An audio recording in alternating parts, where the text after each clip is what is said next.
बहुत इंटरेस्टिंग है, मैं आपके बीच में रख रहा हूं। लिखा है 22वें वचन में, उसी रात को वह उठा। उसी रात को वह उठा। कब? जब सब कुछ भेज चुका था ना, तब लिखा है उसी रात को वह उठा और अपनी दोनों स्त्रियों और दोनों दासियों और 11 लड़कों को संग लेकर घाट से यब्बोक नदी के पार उतर गया। अब इसको देखिए, वचन 23, उसने उन्हें उस नदी के पार उतार दिया, वरन अपना सब कुछ पार उतार दिया। अभी 24 का ए पार्ट, याकूब अकेला रह गया। वाह, वापस आते हैं जी नरेंद्र साहब, बहुत बहुत धन्यवाद। लिखा है 24 का ए पार्ट में, याकूब आप अकेला रह गया। अब याकूब की 4 पत्नियां, आप लोग जानते हैं ना, 2 लीगल 2 इलीगल, वो नहीं है। इसके 12 बच्चे, उसमें से एक बेटी, वो नहीं है। नौकर नहीं है, गाय बैल भेड़ बकरी नहीं है, पैसा नहीं है, टोटल सब कुछ उस पार, ये आदमी अकेला इस पार। वाह जब सब कुछ उस पार पहुंचा, याकूब अकेला रह गया। ए पार्ट अब आ रहा है बी पार्ट, जो कहता है कि लिखा है तब कोई पुरुष आकर, मैं रिपीट करता हूं कि लिखा है तब कोई पुरुष आकर, लिखा है पौ फटने तक उससे मल्ल युद्ध करता रहा, रेसल्ड और रेसलिंग करता रहा। ये पुरुष कौन है?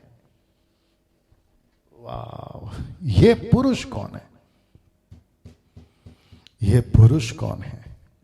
ऐसा लिखा है तब कोई पुरुष आकर पौ फटने तक उससे मल्ल युद्ध करता रहा, रेसल्ड और रेसलिंग करता रहा। ये पुरुष कौन है? कौन है ये पुरुष? कुछ सेकंड आपके बीच में रख रहा हूं, मेरे साथ बने रहिए। जी दोस्तों, ये पुरुष कौन है?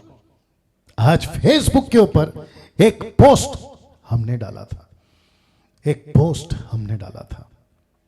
वो पोस्ट के नीचे एक, उसको मैं क्या कहूं, मूर्ख कहूं या महामूर्ख कहूं, पास्टर है वो, मुझे नहीं पता कि किस किस तरह के पास्टर्स, उसको मैं जानता हूं, कौन से शहर से मैं वो भी जानता हूं। लेकिन वो लिखता क्या है पता है?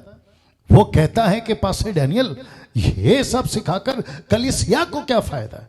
तो गई यार। तो मैं उसको पूछना चाहता हूं, अगर वो देख रहा है या ये वीडियो उस तक पहुंच रही है, तो मैं उसको पूछना चाहता हूं, फिर कलीसिया को क्या फायदा होगा? आपको पता है तो फिर आप सिखाओ, आप सिखाओ। और मुझे यह भी पता है कि तुम क्या सिखाते हो। और अगर तुम्हारे शहर में, जिसको तुम कहते हो कलीसिया, अगर तुमने कुछ सिखाया, तो फिर आपका शहर को तो मैं अच्छे से जानता हूं, ऐसे जानता हूं आपके शहर को। तो फिर आपने अभी तक कौन सा बड़ा तीर मार लिया? हद होती है यार। जब तुम खुद कुछ नहीं करते तो चुपचाप बैठा करो ना यार। जब कोई दूसरा कर रहा है तो उसके आगे तुम समझदार हो, है ना?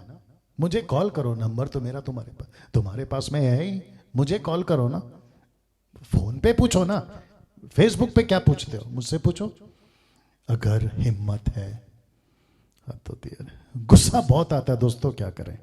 ऐसे ऐसे लोग मसीह समाज में भरे पड़े, कहते हैं ये सब सिखाकर कलीसिया क्या क्या फायदा होगा। तो ये क्या है? ये परमेश्वर का वचन नहीं है, ये परमेश्वर का वचन है ना। अगर हम वचन नहीं सिखाएं तो फिर क्या सिखाएं? और तुमको मैं कहना चाहता हूं जिसने कमेंट्स करा कि खबरदार, अगर तुमने उत्पत्ति की किताब से कभी प्रचार किया हो तो नहीं करना। फिर हद होती है यार मूर्खों की। जी वापस आते हैं अपने टॉपिक पे। लिखा है तब कोई पुरुष आकर पौ फटने तक उससे मल्ल युद्ध करता रहा, रेसलिंग, जो भी आप बोलना चाहें। प्रश्न है कौन है ये पुरुष? नाउ जो ट्रांसलेशन मैं पढ़ता हूं या स्टडी करता हूं बाइबल हब, और हिब्रू ट्रांसलेशन कहता है इश। पुरुष का जो ट्रांसलेशन है वो है इश। इश का मतलब है MAN, man, not angel, man, एक पुरुष। जैसे अब्राहम ने 8वें अध्याय इसी पुस्तक के 3 पुरुषों को देखा, वैसे ही इसने एक पुरुष को देखा और लिखा है, चित्र देख लो पहले। अभी मुझे पता है कि 90% भी कम बोल दिया, 99.9 लोग विश्वास करते हैं, जो कि फेसबुक के कमेंट्स में उन्होंने डाला भी है, कहते हैं कि वो स्वर्गदूत है।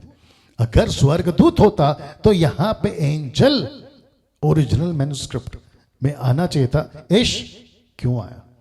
और आपकी जो हिंदी इंग्लिश ट्रांसलेशन है उस पे पुरुष और मैन क्यों आया? ये सब कुछ, हाँ सही बात है, जो लोग टाइप कर रहे हैं अप्रिशिएट करता हूं जी। तो पुरुष, और यहां पे भी पुरुष। अब प्रश्न उठता है, आप हैं याकूब, ये पुरुष कौन है? ये पुरुष कौन है? प्रूफ के साथ बात करूंगा। टोटल ट्रांसलेशन, माफ करें, टोटल ट्रांसलेशन स्टडी करता हूं, लैंग्वेजेस को स्टडी करता हूं, सब कुछ आपके बीच में रखता हूं, ठीक है ना जी।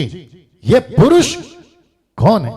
आपको जोर का झटका धीरे से देने जा रहा हूं, और यहां है जवाब, ये पुरुष यीशु था। वाह, कुछ सेकंड रख रहा हूं, हजम करो। लिखा है ये पुरुष यीशु था। यीशु, ये पुरुष यीशु था। यीशु, पास्टर डैनियल, आप कैसे बोल सकते हैं कि ये पुरुष यीशु था? लीजिए द बुक ऑफ होशे की पुस्तक, उसका 12वां अध्याय वचन 3 और 4 लिखा है, अपनी माता की कोख से, अपनी माता की कोख ही में उसने अपने भाई को अड़ंगा मारा। ये कौन है? याकूब और एसाव। आगे तो सुनिए, प्रूफ दे रहा हूं। और लिखा है बड़ा होकर वह, याकूब, लिखा है और बड़ा होकर वह परमेश्वर के साथ लड़ा। यहां कौन लड़ रहा है? यहां पे कौन लड़ रहा है? स्वर्गदूत नहीं लड़ रहा है मेरे दोस्त। यहां पे लिखा है एक परमेश्वर उससे लड़ रहा है, या वो उससे लड़ रहा है, इसलिए लिखा है वो बड़ा होकर वह परमेश्वर के साथ लड़ा। लिखा है वह दूत से लड़ा। अब ये ट्रांसलेशन जब करते हैं तो हमें पता होना चाहिए कि परमेश्वर ने बहुत बार अपने को प्रकट करा है और उसको लोगों ने स्वर्गदूत समझा, पुरुष समझा है, ये वाली बातें। लेकिन कॉन्सेप्ट एकदम क्लियर है कि वो परमेश्वर से लड़ा, वह दूत से लड़ा, जीत भी गया। ये दूत कौन है मैं आपको ये भी बताऊंगा। वह रोया और उसने गिड़गिड़ाकर विनती की। युद्ध में वो रोया, उसने गिड़गिड़ाकर विनती की। और देखिए कहां लड़ा, वो भी लिखा है बेतेल, शब्द लिखा है बेतेल में वह उसको मिला। ये शब्द कौन है? उसको मिला, वो भी बताऊंगा। और लिखा है और वहीं उसने हमसे बात की। और लिखा है वहीं उसने हमसे बात की। ये उसने कौन है? ये उसको कौन है? ये परमेश्वर से लड़ा कौन है? ये दूत कौन है? अब आपके बीच में रख रहा हूं। लिखा है यीशु का दर्शन ओल्ड टेस्टमेंट में दिखने को मिलता है। कहां कहां? आइए बताता हूं।